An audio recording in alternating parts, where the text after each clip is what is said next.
Hello.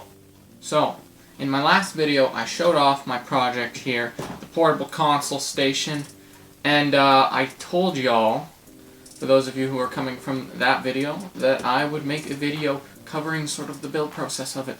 So here I am today. For those of you who have not seen that other video, if you just want to see the general showcase of what this is, then make sure to hit the card up there.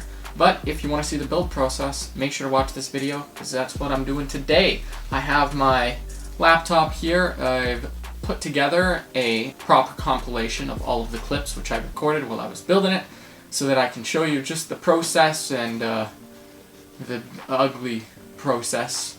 So, from there we can just get right into it, I guess. So to start, I knew that I needed some sort of good hard case, so I got this this case by Crash Cases. It's a Pelican style case, so it's waterproof, it's hard, it's made for equipment and stuff. I was going to use just like a regular hardshell suitcase, except because of the way that the zippers go around the edge, it wouldn't be stable enough with the screen inside. So I sanded it up to get rid of all the burrs, and then I washed it off because it was a little dirty. But I got that for an epic $40. These things are like 250 bucks brand new, so that was a win. And then there were these LG speakers that I got so that I could have external speakers. They were 10 bucks, I believe, but I had to chop them up a little bit so that they would fit. I started by just cutting off a few pieces. I had to cut the wire and then resplice. And then here I was just trying to see how they would fit in with the TV screen. It was pretty rough. I also noticed that the power cord was sticking out the back like this, and I could not sit them flat against the lid. And so I had to chop off the PCB where the power cord was actually plugged in and where the knob and the LEDs were, and I had to separate that out entirely from the one of the speakers. And then the TV, of course, here I just had to take off the stand to make it fit in. Super easy. I got this TV for $20 secondhand. I measured it out so that it could fit in the lid in the right spot evenly on both sides and as snug to the top as possible so that I could fit the speakers underneath. So then I marked it out and drilled some holes, and then I created this spacer so that I could kind of, so that it would sit against the lid properly when I bolted it on there. And then I just bolted straight through the top of the lid right into the TV where a wall mount would usually go, basically. And then I got this brace from Home Depot or something. The case itself keeps it, like the way that it's sitting right now, you can see it can hold itself there, but that's a very uncomfortable viewing angle, so I wanted about 90 degrees. So I got this brace with the hopes that I'd be able to set it to 90 degrees, tighten up the little set screw on the brace, and that it would hold it well. And so I just drilled directly into the case with some screws, which I replaced later with bolts, because I was unable to cut off the part of the screw that stuck out the other side, and bolts were just more solid anyways.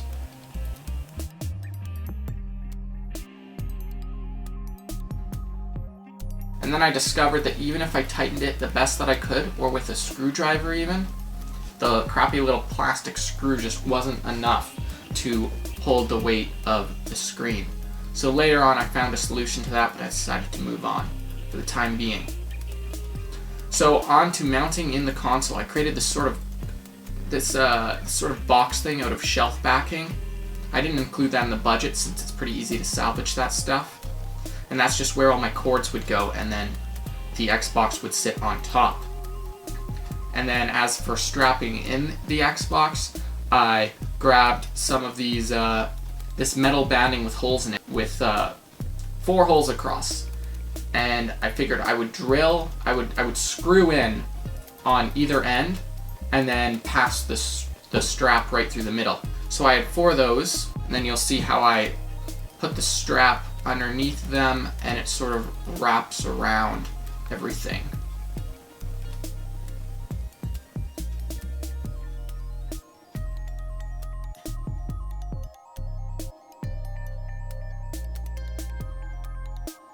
The shelf backing pieces also needed lots of modification to make them work with the straps coming in and out, as well as later on I cut out little sections for the cords to go through.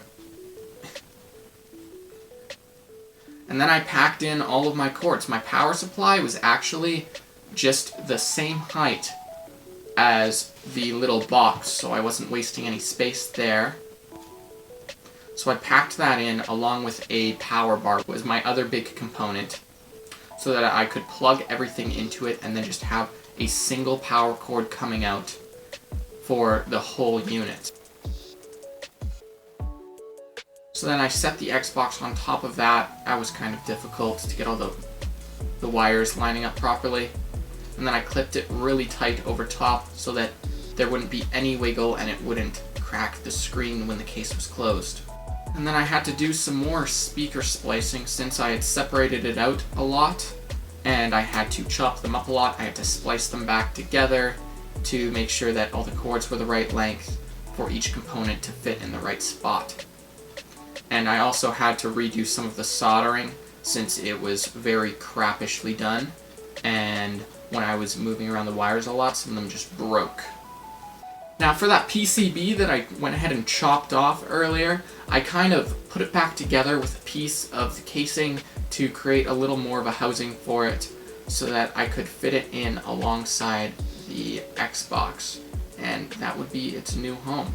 Before I install the speakers or anything though, I did decide that I would remove the Xbox and switch out the HDMI cable because the one that I had in there was way too bulky and it was causing some problems with the fitting of the Xbox and putting a little bit too much stress on the HDMI port. And then I wanted to put in some accessories, a couple controllers, so it took a while to figure that out, but there was this really neat foam that was sort of pre-cut that came with the case, which made it really easy to, when I did figure out how I wanted to put the controllers in there, I just ripped out some of the foam and snugged them in there. And of course I didn't want those to fall either.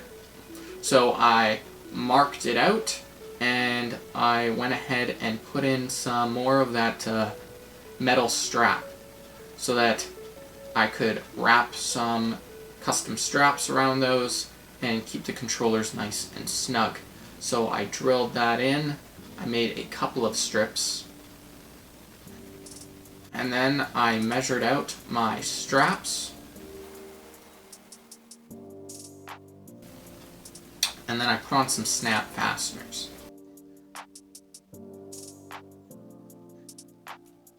And just like that, I had my very nice custom controller storage, which was very snug and safe. And then I had a few game discs. I decided that I would stick in a few game disc cases so that you could have some compact storage in a unit like this. I figured putting in full Xbox cases just didn't make any sense, and I got these for free, so they didn't even cut into the budget.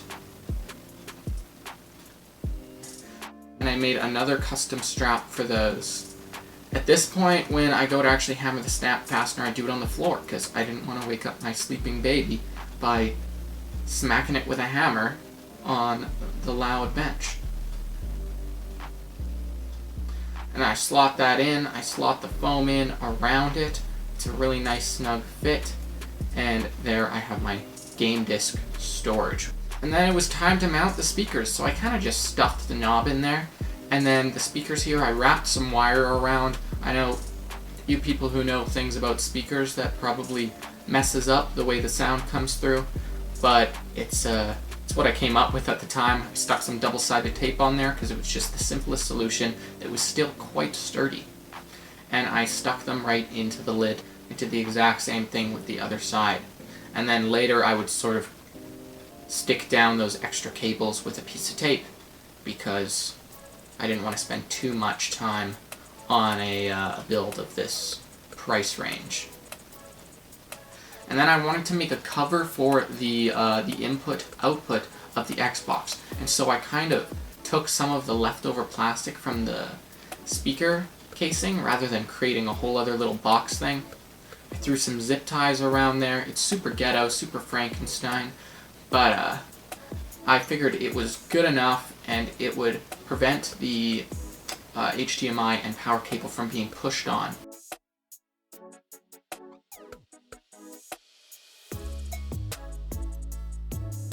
And then I discovered on my first test of everything running it that I had some problems with my power cord.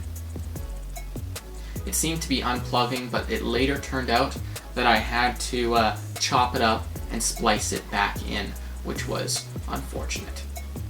So with that being said, I was pretty much done, so I decided to clean it out with the air compressor and put some oil on the wheels as well, since they were very, very rough.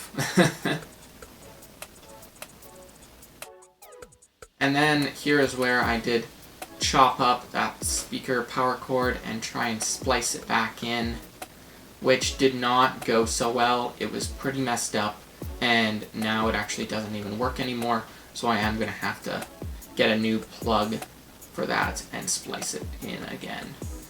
And then, of course, I fixed my brace. So what I did is I just drilled a hole in there, and then I replaced the plastic screw with a steel screw. And it would screw right into that hole and provide an actual firm support.